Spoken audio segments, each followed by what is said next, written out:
Hello बच्चों। तो चलिए इस प्रश्न को पढ़ते हैं। मान ज्ञात कीजिए समाकलन dx बट्टा एक्स गुणा एक्स का वर्ग प्लस 1 की घात 3।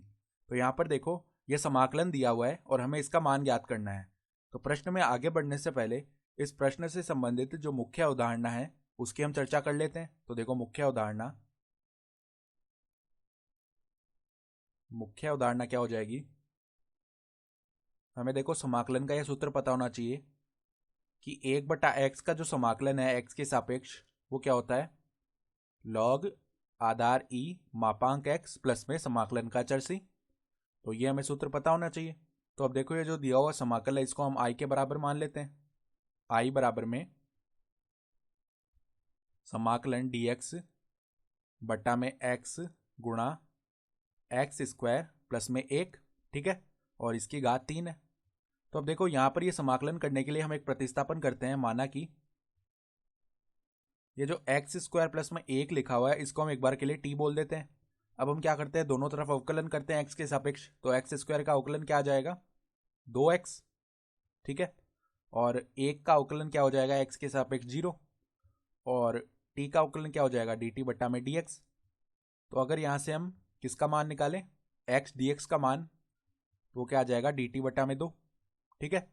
तो अब देखो, यहाँ पर हम क्या करते हैं, i में dx में यहाँ पर x से गुणा करते हैं जिससे कि ऊपर x dx बन जाए। अब अगर x से गुणा करेंगे तो बट्टा में भी x से गुणा करना पड़ेगा, ठीक है। और बट्टा में x पहले से लिखा हुआ है तो यहाँ पर x का वर्ग बन जाएगा। तो ये क्या बन गया, x dx बट्टा में एक्स स्क्वायर प्लस में 1 की घात 3, ठीक है। अब x dx का मान रख लेते हैं dt बट्टा में 2। तो 1/2 तो अचर है, तो वो तो बाहर आ गया समाकलन से। और यहाँ पर क्या बन गया, dt बट्टा में, देखो यहाँ पर एक्स स्क्वायर का मान लिखे तो वो t-1 लिख सकते हैं हम। तो t-1 गुणा में एक्स स्क्वायर प्लस 1 का मान क्या है, t, यानी t की घात 3, ठीक है। तो अब देखो आगे कैसे करेंगे हम, 1/2 समाकलन, यहाँ पर देखो 1 लिखा हुआ है dt के गुणा में, तो 1 को हम ऐसे भी तो लिख सकते हैं t-1, इस तरीके से लिख सकते हैं, वापस 1 आ जाएगा ब्रैकेट खोलने पर, dt बट्टा में t-1 गुणा में t की घात 3, ठीक है। तो यहां से देखो, अब हम वितरित करके लिखते हैं माइनस के चिन्ह के साथ। तो क्या बनेगा हमारे पास में, i बराबर में यहां पर देखो 1/2, और यहां पर समाकलन, यहां पर देखो t के साथ वितरित करेंगे तो t बट्टा t की घात 3 लिखा हुआ है, तो यहां पर t की घात 2 बन जाएगा। तो देखो 1/2 समाकलन, यहां पर t-1 गुणा t की घात 2 बन गया, और यहाँ पर dt आ जाएगा। फिर माइनस में देखो वापस 1/2 समाकलन, यहाँ पर वितरित करके लिखा तो t-1 से t-1 यहाँ पर क्या हो जाएगा, भाग हो जाएगा। तो यहाँ पर क्या बच जाएगा, 1/t की घात 3 केवल। तो dt बट्टा में t की घात 3 ये बच गया। तो अब देखो, ये समाकलन तो हम आसानी से कर सकते हैं, dt बट्टा t की घात 3, क्योंकि यहाँ पर तो सीधा ही समाकलन का सूत्र लग जाएगा x की घात n वाला। और वो सूत्र जानते हैं हम, क्या होता है कि जब भी ऐसा लिखा हुआ होता है, देखो जब भी हमारे पास में समाकलन x की घात n dx लिखा हुआ होता है तो वो सूत्र क्या होता है, x की घात n+1 बट्टा में n+1, और प्लस में समाकलन का चर c। यहाँ पर n कोई भी अचर हो सकता है -1 के अलावा। तो dt बट्टा t³ का समाकलन करने के लिए यहाँ पर ये सूत्र लग जाएगा सीधा। तो देखो, एक समाकलन तो हम कर लेते हैं यहाँ से, i बराबर में, इसको हम पूरे को i1 बोल लेते हैं एक बार, dt बट्टा t-1 गुणा में t की घात 2। तो यहाँ पर i1 बट्टा में 2 लिख दिया, और ये समाकलन तो हम सीधा ही कर लेंगे, 1/2 dt बट्टा t की घात 3 लिखा हो तो t की घात-3 लिख सकते हैं इसे ऊपर लाने पर। तो -3 + 1 क्या हो जाएगा, -2, यानी t की घात-2 बट्टा में क्या आ जाएगा, -2 ही आ जाएगा। और प्लस में समाकलन का अचर एक बार के लिए c1 बोल देते हैं, ठीक है। तो क्या बन गया, i1/2, फिर यहाँ पर देखो माइनस और माइनस प्लस आ जाएगा, प्लस में t² बट्टा 4 प्लस में c1, ठीक है, ये बोल दिया। तो अब देखो यहाँ पर i में हम क्या करेंगे, i1 का मान याद करके रख देंगे, ठीक है। तो अब देखो i1 का मान निकाल लेते हैं हम। अब i1 क्या माना था हमने, समाकलन dt बट्टा में t-1 गुणा में t का वर्ग, ठीक है। तो अब देखो ये कैसे निकालेंगे हम, यहाँ पर हम आंशिक भिन्न में तोड़ेंगे इस फलन को। तो देखो आंशिक भिन्न में कैसे तोड़ेंगे, फलन क्या है हमारे पास में, 1/t-1 गुणा में t का वर्ग। इसको कैसे तोड़ते हैं, देखो यहाँ पर t-1 तो एक रेखिक बहुपद के रूप में, ठीक है। तो इसको तो ऐसे लिख लिया a/t-1 प्लस में देखो यहाँ पर t की घात 2 है, तो इसको ऐसे लिखना पड़ेगा bt प्लस में c बट्टा में t का स्क्वायर। तो यहाँ से लैसे लेते हैं तो क्या बनेगा, t-1 गुणा में t का वर्ग, और यहाँ पर क्या बनेगा at स्क्वायर प्लस में bt प्लस c गुणा में t-1 ये बन जाएगा। तो यहाँ पर देखो हर में से हर यहाँ पर भाग हो जाएगा, तो क्या बना at स्क्वायर प्लस में bt प्लस c गुणा में t-1 बराबर में 1।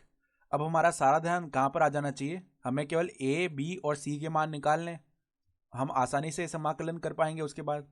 तो देखो a का मान निकालने के लिए हम क्या करेंगे, यहाँ पर t बराबर में 1 रख देते हैं, जिससे कि यहाँ पर t-1 का पद लिखा हुआ है तो ये शून्य बन जाएगा।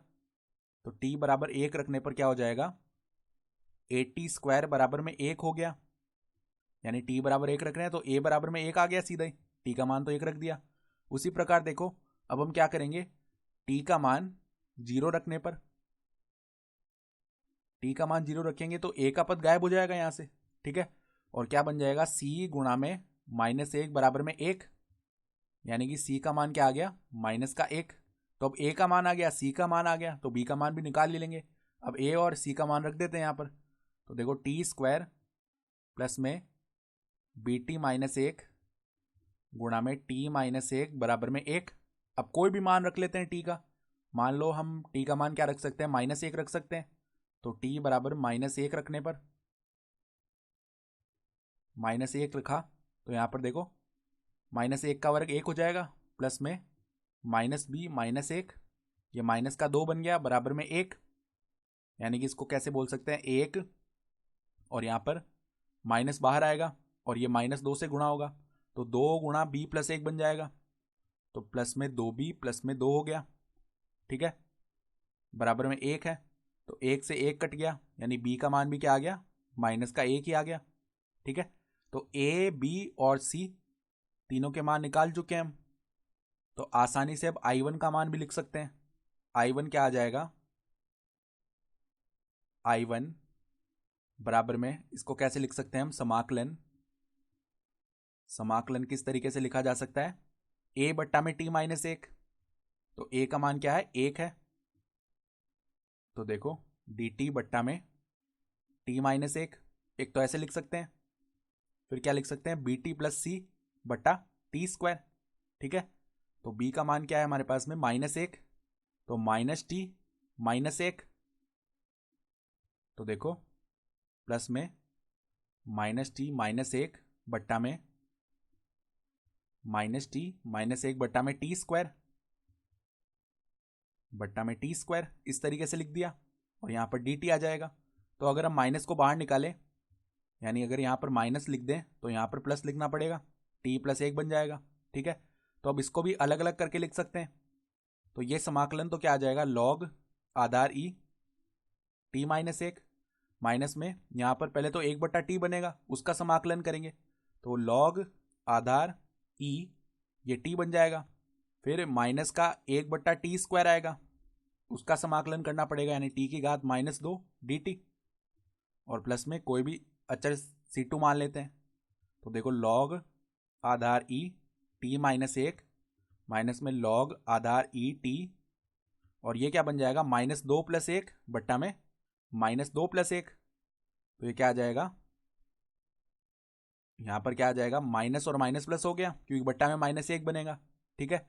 यानी कि ये क्या बन जाएगा, 1/t बन जाएगा, और प्लस में यहाँ पर मान लो अब जो अचर आएगा c3 उसको मिलाकर हम c4 लिख लेते हैं, ठीक है। यानी कि अचर ने यहाँ c4 मान लिया इन सारे अचरों को मिलाकर। तो I1 का मान भी हम निकाल चुके हैं अब, ठीक है।